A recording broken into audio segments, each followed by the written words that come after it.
Viewers, अॼु असांजो topic आहे साईं शाह अब्दुल लतीफ़ भिटाई साहब। उनजे मुतालिक़ असां हिकिड़ी जनरल बिब्लियोग्राफी ॾींदासीं, जनरल हिकिड़ो ओवरव्यू ॾींदासीं। अगरि तव्हां हिन वीडियो खे ॾिसंदो त भिटाई साईं जी सुपरफिशियली नॉलेज मिली वेंदी। जनरल नॉलेज में काफ़ी सारा क्वेश्चन्स ईंदा आहिनि भिटाई साईं जा। असांखे एतिरी बि ख़बर न आहे हूंदी त भिटाई साईं जा सुर केतिरा आहिनि। त ॻाल्हायूं था सिर्फ़ु जनरल ओवरव्यू ते। कोशिशि इहा कबी त हिन खे काफ़ी लेंदी न कयो वञे, शॉर्ट में तव्हांखे ॿुधायो वञे। साईं शाह अब्दुल लतीफ़ भिटाई साहब जेको सन 1699 में ॼाओ ऐं 1752 में उनजी डेथ थी। साईं जॾहिं डेथ थी त उनजी एज जेका हुई 63 ईयर्स हुई।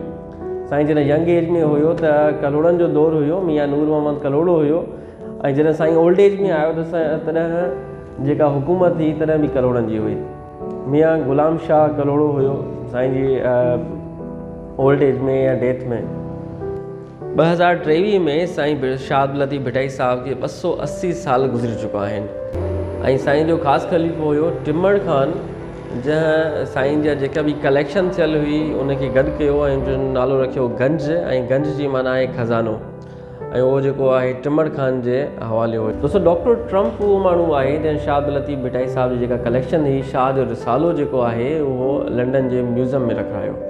ऐं जेको पहिरीं कलेक्शन साईं जी थी जंहिंजो नालो गंज रखियो वियो, गंज माना खज़ानो, उहो खज़ानो 1792 में पब्लिश थियो। उनजी पब्लिकेशन जेका आहे साईं भिटाई साईं जे डेथ खां 40 सालनि खां पोइ ज़ाहिर कई वई। साईं जा जेके सुर आहिनि टोटल 30 सुर आहिनि।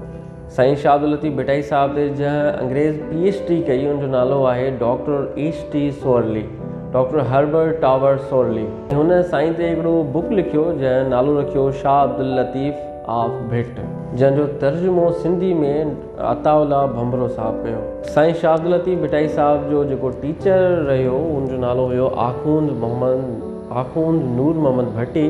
ऐं उनजो वरी टीचर जो जेको सन हुयो, पुटु हुयो, उनजो नालो हुयो मियां वली मोहम्मद, जंहिं साईं शाह अब्दुल लतीफ़ भिटाई साहब खे गुस्ल करायो, आख़िरी गुस्ल जेको हुयो डेथ थियण खां पोइ।